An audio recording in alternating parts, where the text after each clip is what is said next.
Cleopatra personally led her fleet in battle alongside Mark Antony, showcasing her role not just as a political leader, but also as a military commander. 15 facts about Cleopatra.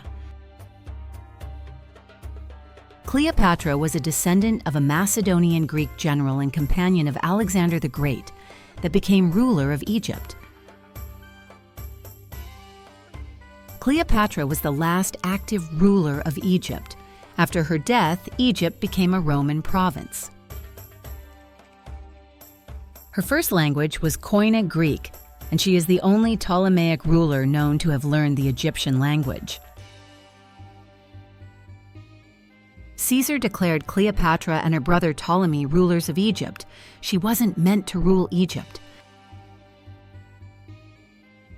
She had a child with Caesar and lived in Rome for 2 years in Caesar's villa. After a meeting at Tarsus in 41 BC, the queen began an affair with Mark Antony, which produced 3 children. Octavian declares war on Cleopatra because Mark Antony divorced her sister Octaviana for her. The name Cleopatra comes from the ancient Greek Kleopatras, meaning glory of her father. Her father called her Cleopatra in honor of Alexander the Great's sister, Cleopatra of Macedonia, as well as the wife of Meleager in Greek mythology, Cleopatra Alcyone.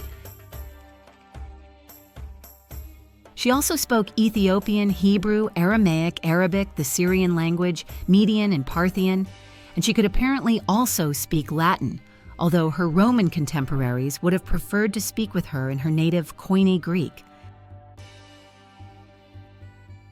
Cleopatra's dream was to restore North African and West Asian territories that once belonged to the Ptolemaic kingdom. Cleopatra's childhood tutor was Philostratos, from whom she learned the Greek arts of oration and philosophy.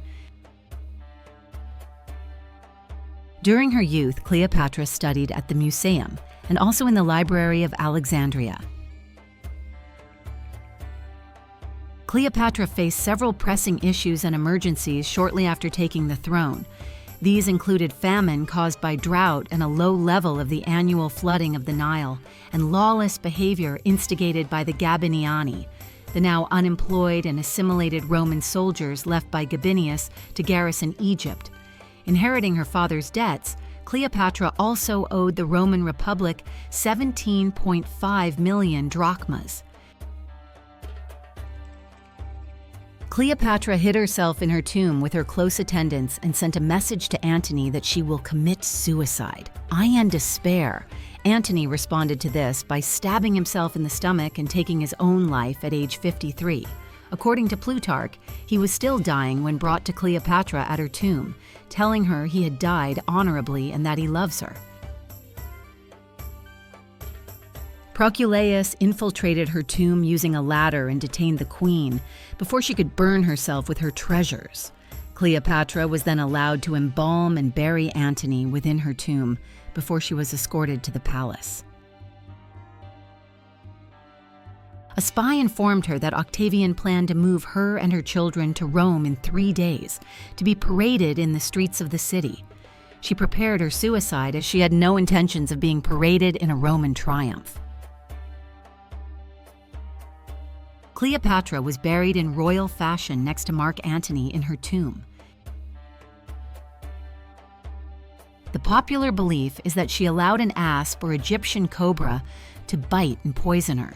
Plutarch relates this tale, but then suggests an implement was used to introduce the toxin by scratching, while Dio says that she injected the poison with a needle, and Strabo argued for an ointment of some kind. No venomous snake was found with her body, but she did have tiny puncture wounds on her arm that could have been caused by a needle. Despite her fame, the exact location of Cleopatra's tomb remains unknown, though it is believed to be somewhere near Alexandria, Egypt.